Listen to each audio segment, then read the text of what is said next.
তুই বারবার পালাস কেন? হ্যাঁ, বারবার আপনারা আমার পিছনে পড়ে আছেন কেন? পিছনে তোর পড়ে সঙ্গে আছেন কথা কেন? আছে। আমি কিছু কথা বলতে চাই না। অনেক হয়ে গেছে স্যার, আপনারা আমাদের এইভাবে বিরক্ত করতে পারেন কেউ না। তোমাদের জ্বালাতন করছে না, আমরা নিজেদের কাজ করছি। যাও। কিছু শুনতে চাই না, যান এখান থেকে। আরে একজনের খুন হয়েছে, তোমরা কি বুঝতে পারছো না? তা কি হয়েছে? আমরা কি খুন করেছি নাকি? হ্যাঁ, আমরা গরিব মানুষ, ভিক্ষা করে খাই, তার মানে কি আপনারা আমাদের উপর দোষ দিয়ে দেবেন? দেখুন না,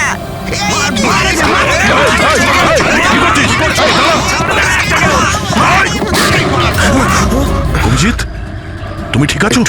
আরে না, ও নো, রক্ত বেরোচ্ছে। কি করলে তোমরা? হ্যাঁ, এই দেখ, এই লোকটা টাকা দিয়েছিল তোকে। স্যারও মারা গেছে। হ্যাঁ, ও মারা গেছে। ভালো করে দেখ, এটা কি সেই লোকটা যে তোকে গাড়ির সামনে পড়তে বলেছিল? একটু জুম জুম করুন।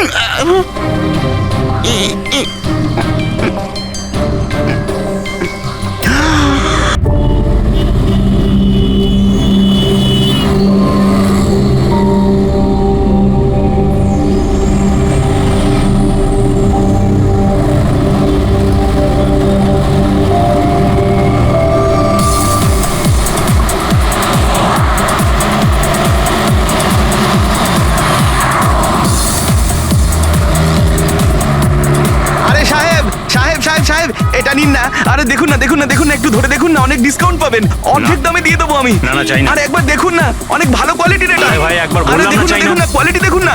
আরে শুনুন না ম্যাডাম, দেখুন না, আরে কোয়ালিটিটা দেখুন ম্যাডাম, কিনুন না, ভালো কোয়ালিটির এগুলো, খুব ভালো কোয়ালিটির ম্যাডাম। আরে কেন বিরক্ত করছো ভাই? একবার তো বললাম চাই না। ও ও, ও দাদা, এই ম্যাডামের মনে হয় কিছু একটা হয়েছে। আরে কিচ্ছু হয়নি ওর। আরে দেখুন না, ঘুমোচ্ছে। ওনার ঘাট থেকে রক্ত বেরোচ্ছে। কি? হ্যাঁ, দেখুন ওনার রক্তে ভেসে যাচ্ছে। সুচি? ওই যে, ওই দেখুন দেখুন, ওই যে সুচি?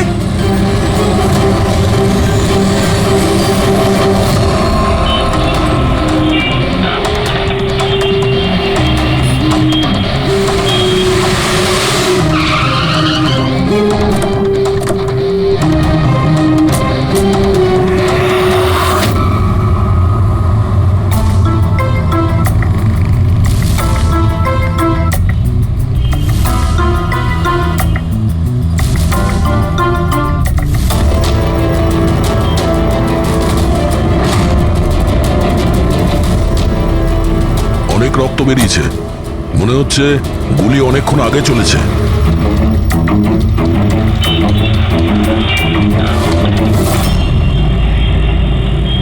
এসব কি করে হলো মিস্টার আশুতোষ। আচ্ছা, আর এনার নাম কি? ইনি আমার স্ত্রী সুচি। মানে বলতে চাইছি আমার ex wife Suchi. Ex wife? এসব কি করে হলো? জানি না স্যার, আমি কিছু জানতেই পারিনি। কিচ্ছু জানো না? তোমার এক্স ওয়াইফ তোমার পাশের সিটে বসেছিল, গুলি চললো, তুমি কিচ্ছু জানো না? এটা কি করে সম্ভব? আমার হাজব্যান্ড কখনো মিথ্যে বলেন না। উনি যখন বলছেন উনি জানেন না, আই এম শিওর যে উনি কিছু জানেন না। আপনি আমি মিহিকা, ওনার প্রেজেন্ট ওয়াইফ। মিস্টার আশুতোষ, যখন সুচির গুলি লাগে আর পিছনের কাঁচটা ভেঙে যায়, তখন নিশ্চয়ই শব্দ হয়েছিল। আর আপনি আমাদের বলছেন আপনি কিছুই জানেন না। আসলে গাড়ির মধ্যে খুব জোরে মিউজিক সিস্টেম বাজছিল আর সুচি ঘুমিয়েছিল। আমি কিচ্ছু বুঝতে পারিনি। ওই লোকটা কিছু জিনিস বিক্রি করতে এসেছিল। ও যখন আমাকে বললো তখন আমি বুঝতে পারলাম কি সুচি। গাড়িতে মিউজিক চলছিল আর সুচি ঘুমিয়ে পড়েছিল। অদ্ভুত, প্রায়শই লোকেদের ঘুম একটু আওয়াজেই ভেঙে যায়, আর এত লাউড মিউজিকে সুচি ঘুমোচ্ছিল। স্যার, আপনাদের কথা থেকে বোঝা যাচ্ছে যে আপনারা আমাকেই সন্দেহ করছেন। স্যার, আমি এটা কেন করব? সুচি আর আমার ডিভোর্স নিশ্চয়ই হয়েছিল, কিন্তু আমরা ভালো বন্ধু ছিলাম আর আমাদের যোগাযোগও ছিল। আপনি দীনেশকে জিজ্ঞাসা করে নিন। দীনেশ? স্যার, আমি সুচির ভাই। ও ঠিকই বলছে স্যার, ডিভোর্সের পরেও ওর আর সুচির মধ্যে খুব ভালো সম্পর্ক ছিল, কখনো কোনো ঝামেলা হয়নি। আচ্ছা, তো আপনারা কোথায় যাচ্ছিলেন বলুন তো? আমাদের মেয়ে রুহি বোর্ডিং স্কুল থেকে ফিরছিল। তাহলে এই সুচি কি গাড়িতে ওঠার পরেই ঘুমিয়ে পড়ে নাকি পরে? স্যার, ব্যাপারটা হলো আমাদের মধ্যে একটু আগে ঝগড়া হয়েছিল। আশুতোষ, রুহি স্কুল খুব ভালো, এই স্কুল চেঞ্জ করার কোনো দরকারই নেই। সুচি, এই স্কুলটার টাকা পয়সা খুব বেশি, আমি এর ফিসটা জোগাড় করতে পারবো না। কিন্তু আমি করতে পারি, আর আমি আমার মেয়ের এডুকেশনে কোনো কম্প্রোমাইজ করব সুচি, না। আমি তোমার থেকে টাকা নিতে পারবো না। কেন? ও, তোমার মেল ইগো চলে আসে তাই না, যে আমি তোমার থেকে বেশি ইনকাম করি? জানো আমাদের ডিভোর্সের কারণ এটাই, যে একটা মেয়ে একটা ছেলের থেকে বেশি ইনকাম করে। সাফল্যটা মনের ব্যাপার, এটা স্বামী স্ত্রী প্রতিযোগিতা নয়। তোমার সাথে কোনো তর্ক করতে চাই না, না এই ব্যাপারে কোনো কথা বলতে চাই। রুহি এই স্কুলেই থাকবে। তারপর আমাদের মধ্যে আর কোনো কথা হয়নি। আমার মনে হয়েছিল ঘুমিয়ে পড়েছে। আচ্ছা, এই যখন ঝগড়া হচ্ছিল তখন গাড়ি কোথায় ছিল, মানে কোন এলাকায়? স্যার লিংক রোডের সিগন্যালে, কেপি থিয়েটারের পাশেই। আর তারপর কোন রাস্তায় গেছিলেন আপনারা? সেখান থেকে স্যার আমি লেফট নিলাম, ওই সামনে ফ্লাইওভারটা আর দেখে। সোজা এখানে চলে এসেছেন। হ্যাঁ স্যার। তার মানে প্রায় 2 কিলোমিটার এই গাড়িটা চলেছে। তার মানে 2 কিলোমিটারের মধ্যেই কোথাও গুলি চলেছে সূচির উপরে। পঙ্কজ, একটা কাজ করো তো, কেপি থিয়েটার থেকে এইখানে 2 কিলোমিটার অবধি চেক করে দেখো তো, যদি কোথাও কিছু প্রমাণ পাওয়া যায়, মানে কোথাও কাচের টুকরো পড়েছে কিনা দেখে নিও, ঠিক আছে? আর হেঁটে যেও। 2 কিলোমিটার স্যার? হেঁটে যাও। গুলিটা অদ্ভুত অ্যাঙ্গেল থেকে লেগেছে, এই নিচে, মানে গুলিটা উপর থেকে নিচে এসেছে, মানে যে গুলি চালিয়েছে তার হাত উঁচু করতে হয়েছে ফায়ার করার সময়। খোলা রাস্তায় কেউ গুলি মেরেছে আর কেউ দেখেনি? হতে পারে খুনি একটু দূরে ছিল, তাও গুলি করা খুবই মুশকিল ছিল এই চলন্ত গাড়িতে, আর তাও তখন যখন খুনি হয়তো গাড়িতে বা কোনো বাইকে ছিল। তবে এইভাবে গুলি করাটা কিন্তু সহজ নয় দয়া।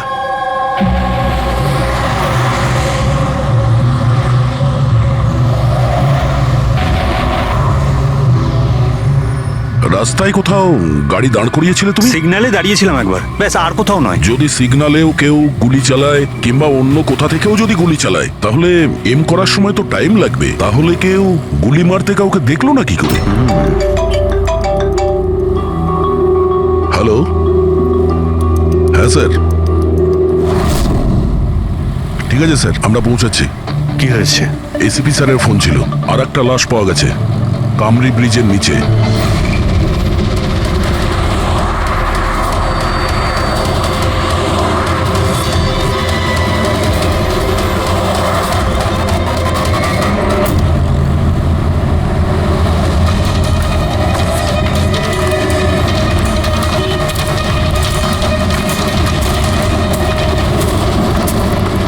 হ্যাঁ দয়া, স্যার, আপনি জানলেন কি করে এই লাশটার কথা? লোকাল পুলিশের কাছে আশেপাশের লোক কমপ্লেন জানিয়েছে। 2 ঘন্টা আগেই লাশ দেখেছে। মাথার পিছনে একটা চোট আছে আর পিঠের পিছনেও একটা গুলির চিহ্ন আছে। স্যার, একটা কথা মাথায় ঢুকছে না, কেউ একে এখানেই মেরেছে নাকি অন্য কোথাও মেরে এখানে নিয়ে এসেছে? দেখতে হবে ফেডরিক। স্যার, রাস্তায় একটা বাইক পাওয়া গেছে, আমার মনে হচ্ছে এই লোকটারই বাইক হবে।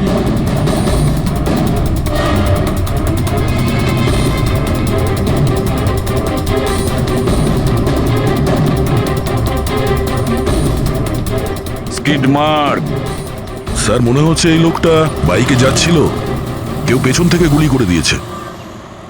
ডিসব্যালেন্স হয়ে গেছে, গাড়ি বাইক স্কিড হয়ে এখানে কারোর সঙ্গে ধাক্কা লাগিয়েছে, আর ওর বডি এখানে নিচে পড়ে গেছে। মাথায় চোট ওই সময় লেগেছে স্যার।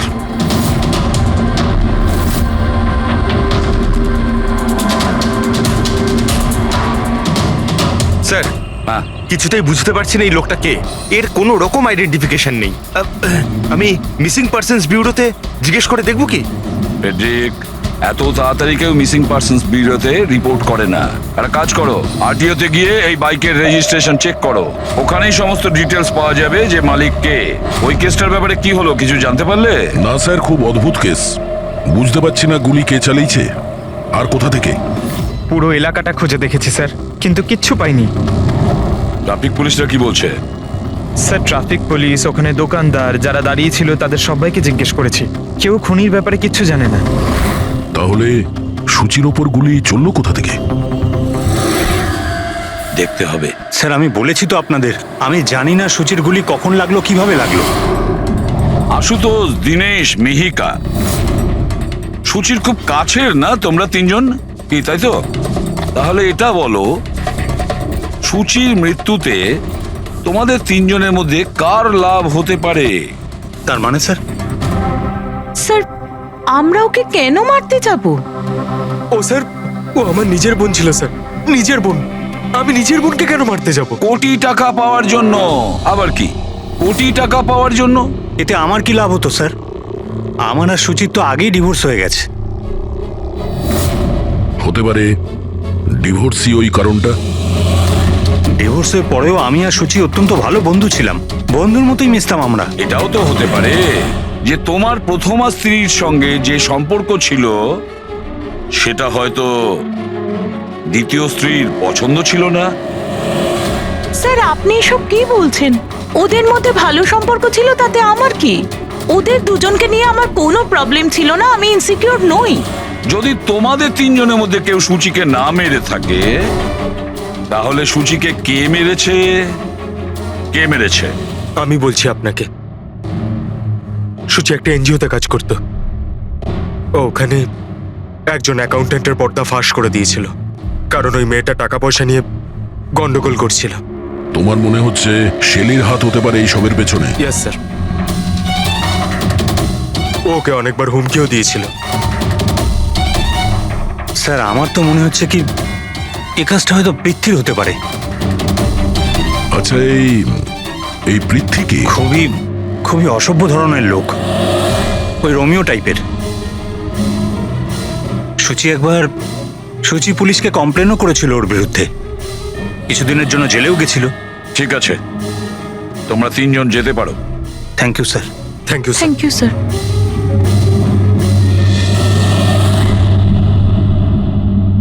স্যার, তিনজনকেই বিশ্বাস হচ্ছে না। এই তিনজনের ওপর কড়া নজর রাখো। আর দয়া, স্যার, শেলি আর পৃথ্বী ওদের দুজনকে বিউরোতে ডাকো। স্যার, হ্যাঁ, আরটিও থেকে বাইকের মালিকের খবর পেয়ে গেছি। স্যার পৃথ্বী আর শেলির ফোন আনরিচেবল আসছে, তাই আমি ফ্রেডিকে বলেছি ওদের মোবাইল ফোনটা ট্রেস করতে। এ তো আমাদের ডেলিভারি বয় বিবেক।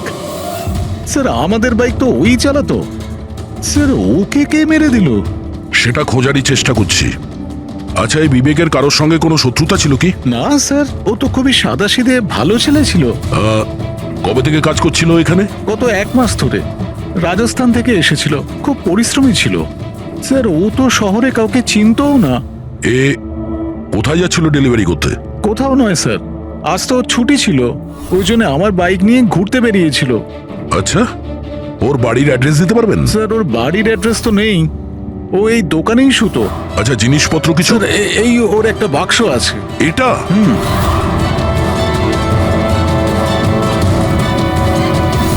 স্যার, এই লোকটার বক্স আর সবকিছু চেক করলাম, তাতেই সার্কাসের প্যাম্পলেট ছাড়া কিছুই পেলাম না। হয় ও সার্কাস খুবই পছন্দ করত, না হলে নিজের ফ্রি টাইমে প্যাম্পলেট বানিয়ে টাকা রোজগার করত। এটা এমন একটা মার্ডার যাতে কোনো সাসপেক্টই নেই। আচ্ছা, বিবেকের মতো এই ধরনের গরিব লোকদের মেরে কার কি লাভ হতে পারে? সেটাই তো। আর ওদিকে সূচি, দ্বিতীয় মার্ডার, যারা সন্দেহের তালিকায় অগণিত, তাদের মধ্যে যে কেউ গাড়ির সামনে গিয়ে গুলি করে মারতে পারে সূচিকে।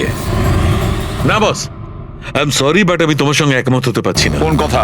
সেটা এই যে কেউ একে পাশ থেকে গুলি করেছে। তার মানে? স্যার তার মানে এটা।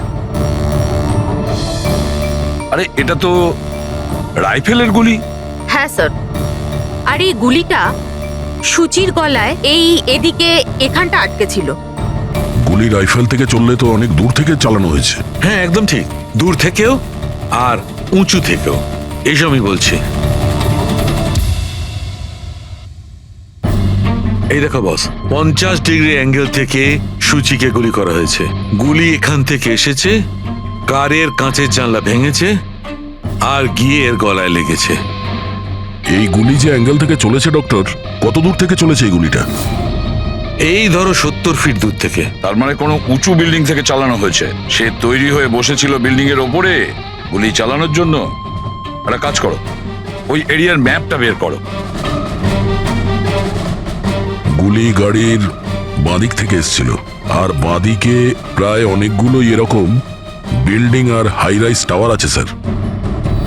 যে জায়গায় ওদের দুজনে ঝগড়া হয়েছিল সেখান থেকে সূচির লাশ যেখানে পাওয়া গেছে, তার মধ্যে প্রায় 15 থেকে 20টা টাওয়ার আছে। এর মধ্যেই কোনো একটা বিল্ডিং থেকে গুলি চালানো হয়েছে।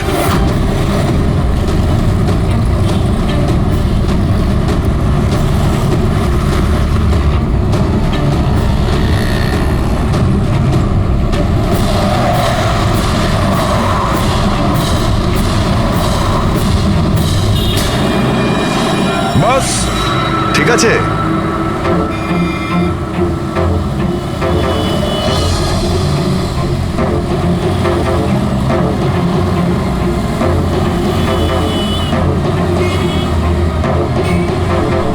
এই অভিজিৎ স্যারের হাতে ওটা কি? মার কাছে ফ্রেডি, ঠিক সেই হাইটে যে হাইটে সূচির গুলি লেগেছিল। আর আমার হাতে এই ডিজিটাল ডিস্টেন্স রিডার আছে। এর থেকে এই লেজার লাইট যদি ওই মার্কেট ঠিক যায় তাহলে তার মানে গুলি এখানে এই বিল্ডিং থেকেই চালানো হয়েছে। সব মাথার উপর দিয়ে গেল। ঠিক আছে, এটা এখনই করে দেখছি। হ্যাঁ দয়া, আমি তৈরি। ওকে অভিজিৎ, একটু ডান দিকে এসো, ডান দিকে। হ্যাঁ, ঠিক হালকা আছে। হ্যাঁ, একটু বাঁদিকে। ব্যাস ব্যাস ব্যাস, ঠিক আছে। একটু পেছনে, একটু পেছনে। দেখেছো, এই লেজার ঠিক ওই মার্কে হিট করছে না, হিট করছে না ওখানে। গুলি এখান থেকে চালাইনি স্যার। এক্স্যাক্টলি। আরে স্নাইপারের কাছে অত সময় ছিল না নিশানা ঠিক করার জন্য যখন ও সূচিকে গুলি চালিয়েছিল। একটা কাজ করি, অন্য কোনো বিল্ডিং এ যাই। ঠিক আছে, চলো।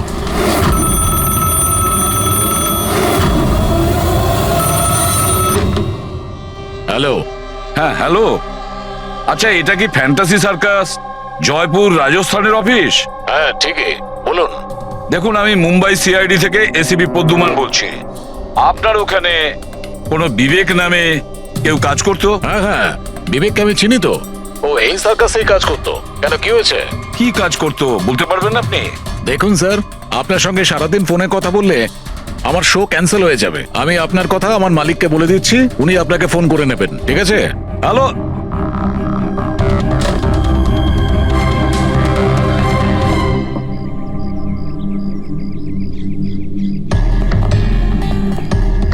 অদ্ভুত স্যার, বিল্ডিং এ কোনো গাড়ি দেখলাম না। মনে হয় গুলি এখান থেকেই করা হয়েছিল। দেখছি। হ্যাঁ অভিজিৎ, রেডি আছো?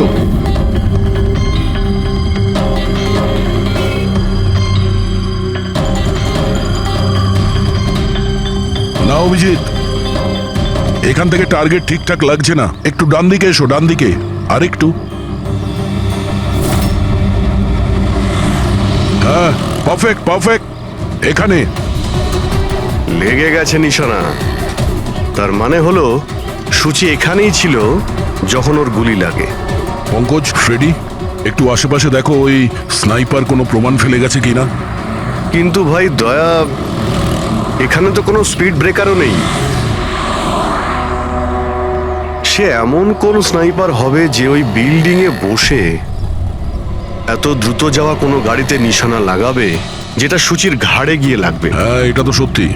আশুতোষ, যখন তোমার গাড়িটা এখানে ছিল, হ্যাঁ তখন কোনো কারণে তোমার গাড়িটাকে স্লো করতে হয়েছিল কিংবা দাঁড় করাতে হয়েছিল, কিছু মনে আছে?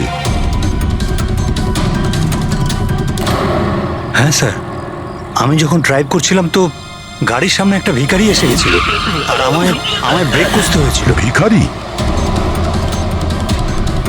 হ্যাঁ, কি হলো? এইদিকে কিচ্ছু নেই স্যার। কিছু নেই? ওদিকেও কিছু নেই স্যার। ওই ভিখারি দেখতে কেমন ছিল? স্যার, ওর এক হাতে তো একটা ক্রাচ ধরা ছিল, অন্য হাতে লাল পোটলা, গলায় গামছা আর মাথায় অর্ধেক টাক ছিল। অভিজিৎ, এই ফ্লাইওভারের নিচে অনেক ভিখারি থাকে, ওদের মধ্যে কেউ একজন হবে। হ্যাঁ, আমি শুনলাম আশুতোষ যা বললো ভিখিরির ব্যাপারে। আমি নিচে গিয়ে দেখছি। এই কে তোমরা? কাকে জিজ্ঞেস করে ওপরে এসছো? তুমি এখানকার ওয়াচম্যান? ডিউটিতে কেন ছিলে না? আমার ইচ্ছে। এই তোমরা কে আমাকে ডিউটি শেখাচ্ছ? সিআইডি। সিআইডি? জানো তোমার জন্য এখানে একজন মহিলার খুন হয়ে গেছে? আমার জন্য খুন? কেউ এই ছাদ থেকে একজন মহিলাকে নিচে গুলি মেরেছে। কি জানো ওই ব্যাপারে?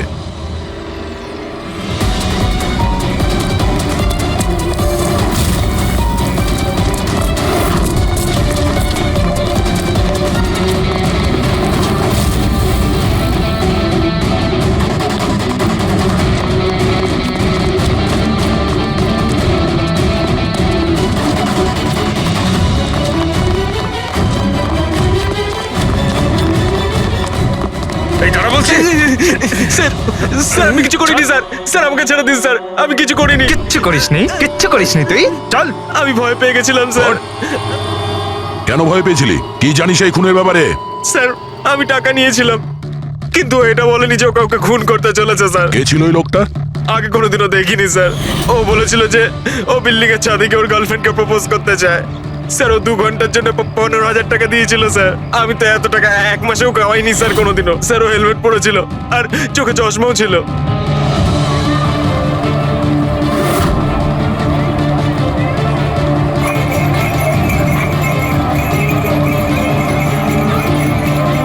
আরে ভাই শোনো, ও দাদা, আচ্ছা এখানে এমন কাউকে তোমরা দেখেছো যে মাথায় লাল গামছা বাঁধে, লাল রঙের একটা বোঁচকা আছে আর লাঠির সাহায্যে হাঁটেও? আরে দাদা শোনো, এমন কাউকে দেখেছো যে মাথায় লাল রঙের গামছা বাঁধে, লাল রঙের একটা বোঁচকাও রাখে আর খুঁড়িয়ে খুঁড়িয়ে হাঁটে? দেখোনি?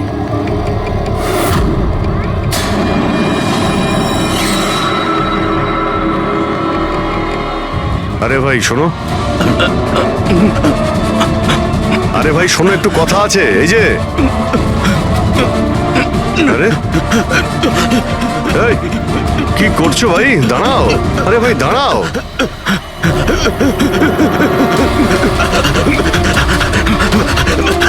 আরে আমি কিছু করিনি, আমার কাছে কোনো টাকা পয়সা নেই, আমি কোনো কিছু চুরি করিনি, আমি একজন ভিখারি।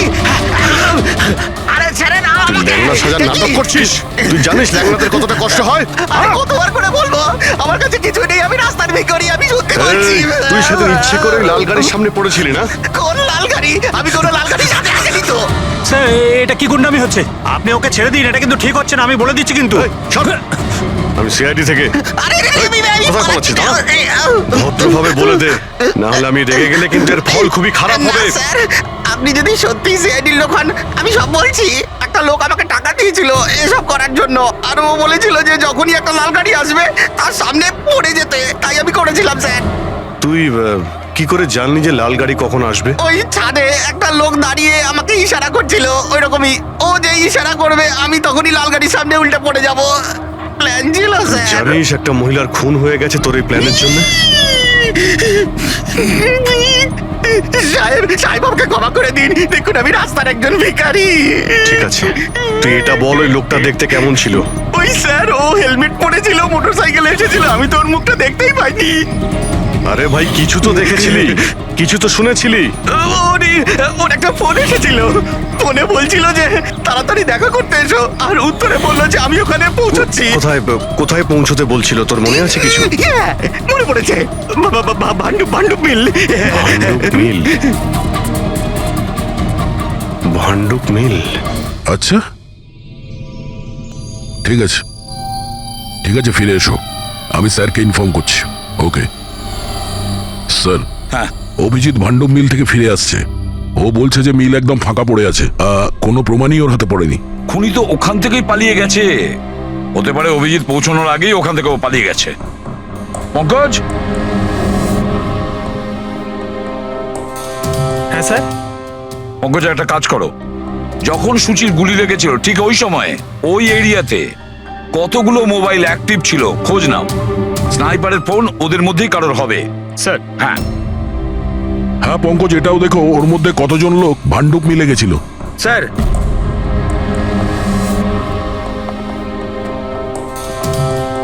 স্যার এ হলো শৈলী, এনজিওর অ্যাকাউন্টেন্ট। সুচি একটা এনজিওতে কাজ করতো, ও ওখানে একজন অ্যাকাউন্টেন্টের পর্দা ফাঁস করে দিয়েছিল। আর এ হলো পৃথ্বী, যার বিরুদ্ধে সুচি রিপোর্ট লিখিয়েছিল। সুচি পুলিশে কমপ্লেনও করেছিল ওর বিরুদ্ধে, কিছুদিনের জন্য জেলেও গেছিল। আপনারা কি করে ভাবলেন যে সুচির মৃত্যুর জন্য আমি দায়ী? হ্যাঁ স্যার, আমিও তো এমন কিছুই করিনি, আমি তো কারোর মার্ডার করিনি স্যার। শেলি তোমার চাকরি চলে গেছিল সুচির জন্যে, আর তারপর থেকে তোমার এখনো পর্যন্ত কোনো চাকরি পাওইনি। ধার করে করে সংসারে খরচা চালাচ্ছ তুমি। হ্যাঁ, আর পৃথ্বী 1 সপ্তাহ তুমি জেলে ছিলে, নিজের এরিয়াতে তোমার খুব বদনাম হয়েছে, তাই তো? তো কি হয়েছে? যদি আমার কোনো বদনামের ভয় থাকতো তাহলে বাড়ি বদলে নিতাম, কারণ মার্ডার করতে যাবোই বা কেন আমি? আর স্যার এমনটা নয় যে আমি কোথাও চাকরি পাচ্ছি না। বলতে পারেন আমি আমার মতো কোথাও চাকরি পাচ্ছি না, এই জন্য আমি কোথাও জয়েন করছি না। আপনাদের আশুতোষ আর তার নতুন স্ত্রী, তাকে এসব প্রশ্ন করা উচিত। ওদের জীবন সুখী নয়, কিন্তু সবাইকে দেখিয়ে বেড়ায়। আশুতোষ তো সুচির কাছে ফিরে যেতে চাইছে, হয়তো ও নতুন স্ত্রীকে নিয়ে খুশি নয়, তাই। আর স্যার, সুচির না ওর ভাইয়ের সাথেও বনিবনা ছিল না, সব সময় না ফোনে ঝগড়া করতে থাকতো। আচ্ছা, আর কি ব্যাপার নিয়ে ঝগড়া হতো এদের দুই ভাই বোনের মধ্যে? আসলে স্যার, দিনেশ আশুতোষকে হুমকি দিয়েছিল ও সুচির থেকে দূরে থাকার জন্য। হয়তো সুচির এটা পছন্দ হয়নি। আর স্যার, ও আমাকে আর একটা কথা বলেছিল, মেয়েকা হিংসে করে ওর আর আশুতোষের মেলামেশায়। 100% মনে হয় এদের মধ্যেই কেউ একজন ওকে মার্ডার করেছে। হ্যাঁ স্যার। আচ্ছা, ঠিক আছে, যেতে পারো তোমরা দুজন, কিন্তু একটা কথা ভালো করে মনে রাখবে, যতক্ষণ না আমাদের ইনভেস্টিগেশন শেষ হচ্ছে তোমরা শহর ছেড়ে বাইরে যাবে না। এই কেসে কারোর কথার উপর ভরসাই করতে পারছি না স্যার, মনে হচ্ছে সবাই মিথ্যে কথা বলছে। হ্যাঁ, সে যেই হোক খুব বড় প্ল্যানিং করেছিল। প্রথমে ভিখারিকে টাকা দিয়েছে, একটা ওয়াচম্যানকে হায়ার করেছে, আর তারপরে স্নাইপারকে হায়ার করেছিল। আর ঠিক সময় আসতেই ও সুচিকে গুলি করে মারে। স্যার, হ্যাঁ, স্যার যে সময় ওর ওপর গুলি চালানো হয়েছিল স্যার, তখন ব্রিজের আশেপাশে 2000 লোকের মোবাইল অ্যাক্টিভ ছিল। তাহলে ওই সময় কোন মোবাইল ফোন পাণ্ডু মিলের দিকে গিয়েছিল? একটা নাম্বার গিয়েছিল, কিন্তু সেটা প্রাইভেট নাম্বার, তাই ট্র্যাক করতে পারিনি। আর কি বলতে পারো এই নম্বরের ব্যাপারে? এটাই স্যার, ওটা মিল অব্দি গেছিল কিন্তু দাঁড়ায়নি, ওটা সোজা কামরি ব্রিজের দিকে চলে গেছিল, আর ওখান থেকে সিগন্যাল পাওয়া যাচ্ছিল না। কামরি ব্রিজ? স্যার, বিবেকের লাশটাও তো আমরা ওখানেই পেয়েছি, এটা কোনো কোইন্সিডেন্ট হতে পারে না? রাজস্থানে বিবেকের বাড়িতে ফোন করি, ওর ব্যাপারে পুলিশ কি ইনফরমেশন জোগাড় করলো জানতে হবে। দয়া, এই বিবেকও তো খুনি হতে পারে। কেউ বিবেককে খুন করে দিয়েছে? একজন খুনির খুন? অনেক কিছুই হতে পারে ফেডরিক, এই কেসে অনেক কিছু হতে পারে।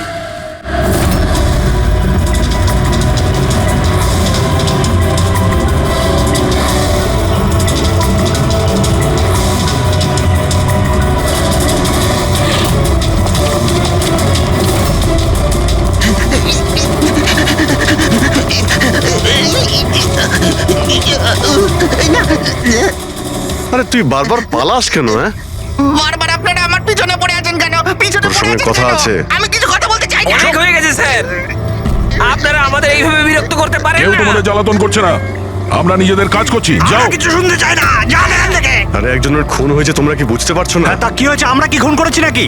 হ্যাঁ, আমরা গরিব মানুষ, ভিক্ষা করে খাই, তার মানে কি আপনারা আমাদের উপর দোষ দিয়ে দেবেন? হ্যাঁ, দেখুন না।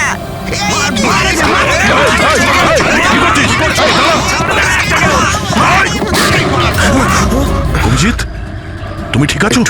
আরে না, ও নো, রক্ত বেরোচ্ছে। কি করলে তোমরা?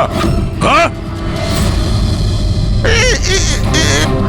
এই দেখ, এই লোকটা টাকা দিয়েছিল তোকে। সেরো মারা গেছে? হ্যাঁ, ও মারা গেছে। ভালো করে দেখ, এটা কি সেই লোকটা যে তোকে গাড়ির সামনে পড়তে বলেছিল? একটু জুম জুম করুন।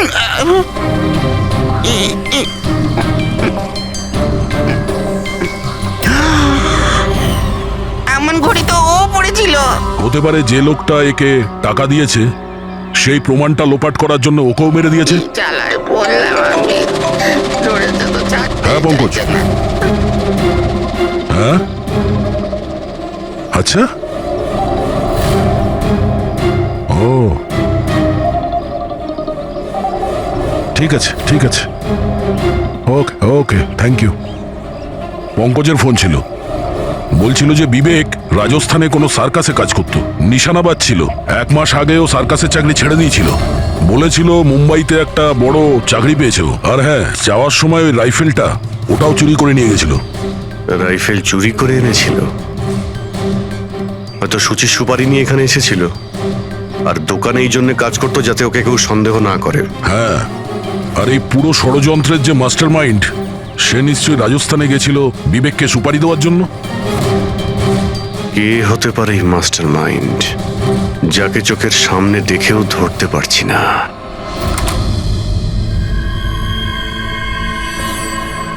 আরে মিস্টার আশু। স্যার আপনারা এখানে? মিস্টার আশু, ওই লোকটার ব্যাপারে জানতে পেরে গেছি যে সূচিকে গুলি করেছিল। Wow, that's a great news. আপনারা ধরেছেন ওনাকে? বিবেক নাম ওর। আপনারা কোনো বিবেককে চেনেন? না তো। অদ্ভুত ব্যাপার, আপনি কোনো বিবেককে চেনেন না, কিন্তু 15 বার কল করেছেন আপনি আপনার ফোন থেকে বিবেককে। কি বলছেন? আমি যখন বলছি কোনো বিবেককে জানিই না, তাহলে আমি ওকে ফোন কেন করব স্যার? শুধু এটাই নয়, ওর সঙ্গে দেখা করতে তুমি রাজস্থানেও গিয়েছিলে। সার্কাসে ওর গুলি চালানোর ক্ষমতাটা দেখে তোমার এত পছন্দ হয়েছিল যে সূচিকে মারার কন্ট্রাক্টও দিয়ে দিয়েছিল ওকে। 1 মিনিট স্যার, 1 মিনিট।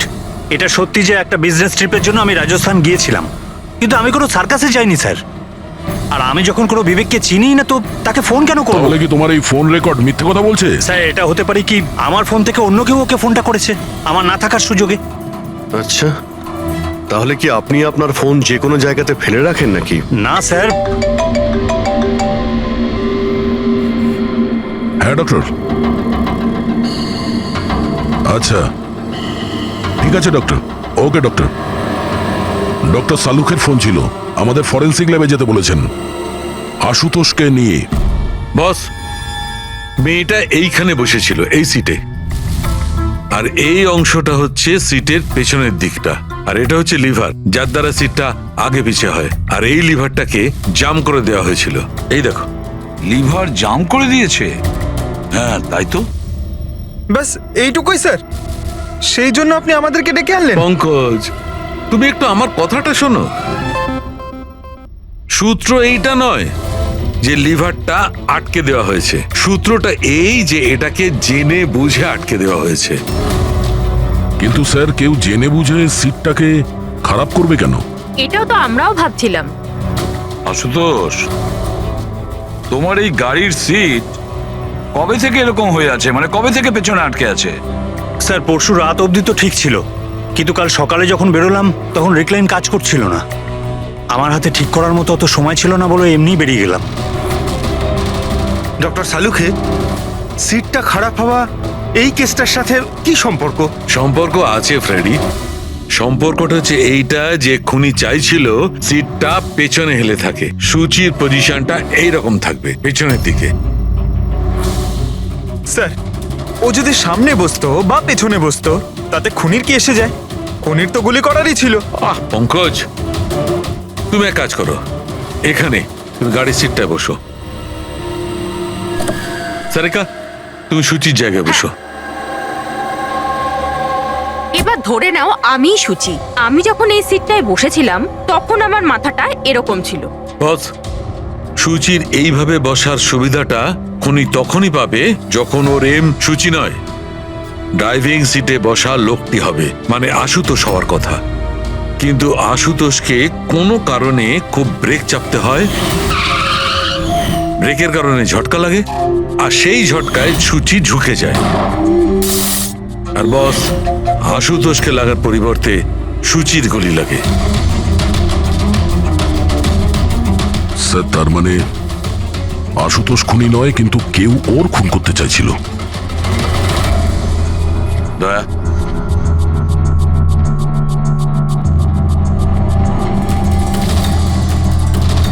আশুতোষ। হ্যাঁ স্যার। তুমি একটা কথা বলো, তোমার কি কোনো শত্রু আছে? এমন কোনো শত্রু যে তোমাকে প্রাণে মেরে ফেলতে চায়? ভেবে চিনতে বলো, ভাবো। না স্যার, আমার কারোর সাথে কোনো শত্রুতা নেই। না আশুতোষ, কেউ তো নিশ্চয়ই হবে যে তোমাকে প্রাণে মেরে ফেলতে চায়, তোমার সিটের লিভারটা জাম করে দিয়েছে। না স্যার, এটা তো হতেই পারে না, কারণ এই গাড়িটার একটাই মাত্র চাবি, আর সেটা সবসময় আমার কাছেই থাকে। আমি তো কিছুই বুঝতে পারছি না আমি স্যার, যে এসব কি করে হলো। কোনো ব্যাপার নয় আশুতোষ, ও যেই হোক না কেন আমরা খোঁজার চেষ্টা করব যে কে তোমাকে মারার চেষ্টা করছে। ঠিক আছে, চলো যাই, চলে এসো। হ্যাঁ স্যার। স্যার, স্যার আমরা আশুতোষকে ছেড়ে দিলাম কেন? খুনি যদি আবার ওর উপর আক্রমণ করে তাহলে? দেখে যাও তুমি পঙ্কজ, এবার আমরা আশুতোষের প্রতিটা মুভমেন্ট ট্র্যাক করব। সব কথা আমরা শুনতে পাবো। স্যার সেটা কিভাবে? দয়া যে ট্রান্সমিটার বাগ লাগিয়ে দিয়েছে।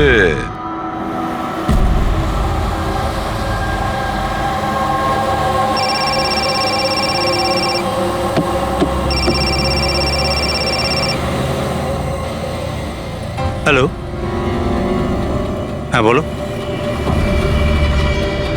আচ্ছা, ওকে চলে এসো বাড়িতে। ওখানে? কিন্তু ওই জায়গাটা তো বন্ধ না? ঠিক আছে, আসছি।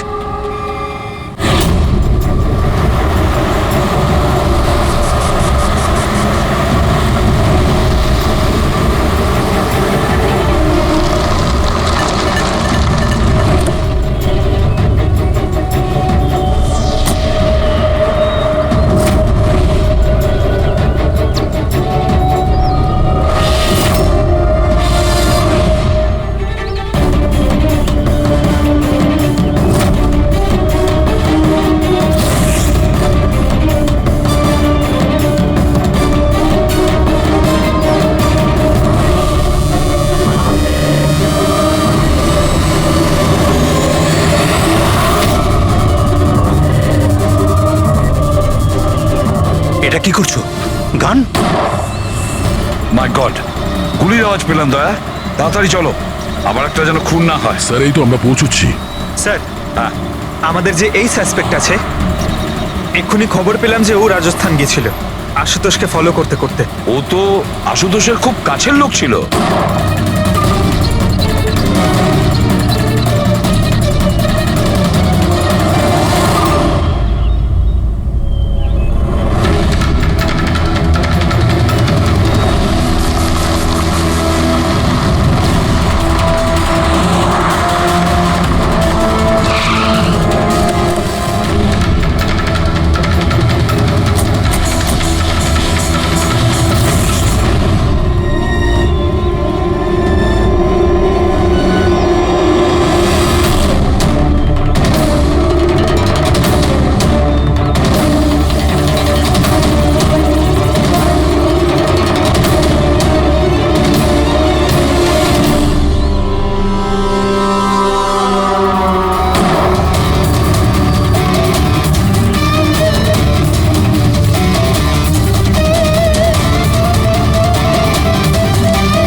দিনেশ, স্যার, আমি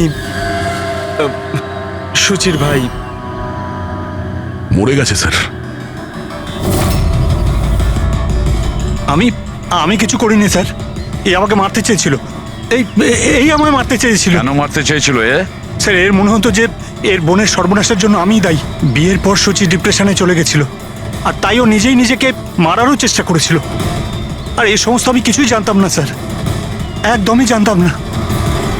আর আমার এই না জানার কারণেই এই দুজনের মৃত্যুর কারণ আমি হয়ে গেলাম স্যার। এটা সম্পূর্ণ না জানার কারণে। পঙ্কজ, একে ছায়া নিয়ে বসাও, পেটেক ফরেন্সিক ল্যাবে পাঠিয়ে দাও।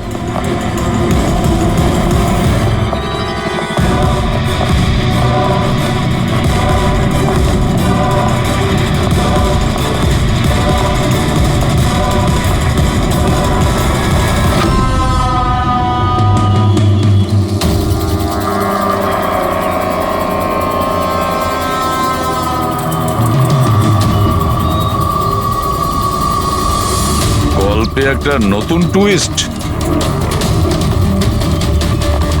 Ashutosh,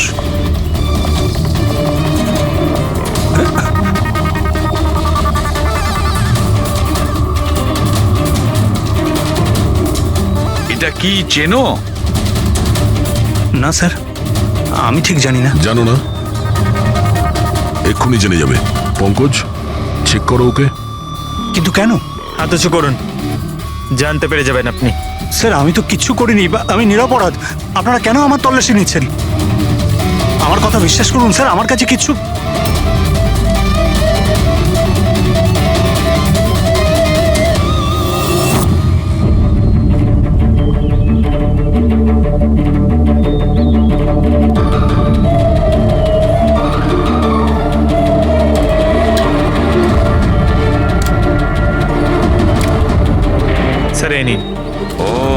rubber bullets.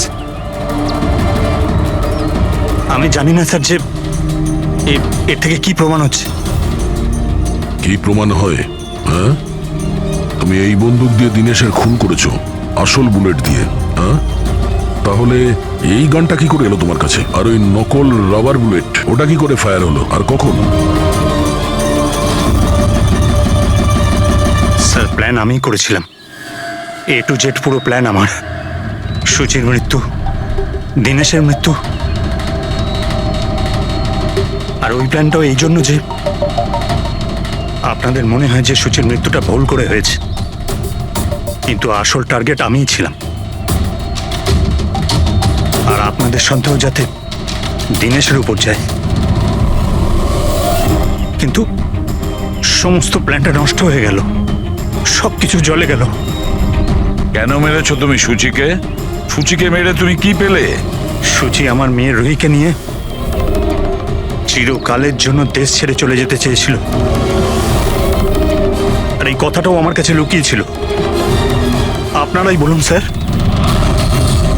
আমার একমাত্র মেয়েকে নিজের থেকে দূর কিভাবে করতে দিতাম?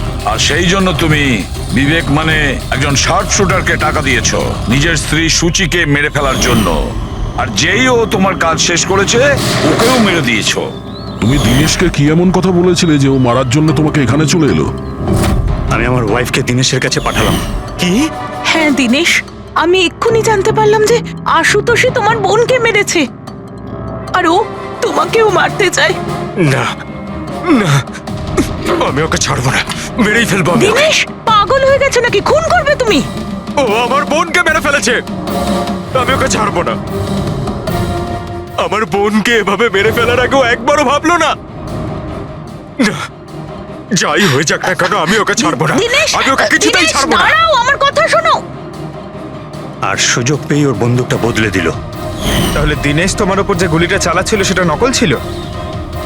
হ্যাঁ, মারপিটের সময় আমি ওই গানটা বদলে দিয়েছিলাম, যাতে আপনাদের মনে হয় কি আত্মরক্ষার জন্য আমি দিনেশকে মেরেছিলাম, আর আপনাদের সামনে আমি নিরপরাধ বলে সাব্যস্ত হই।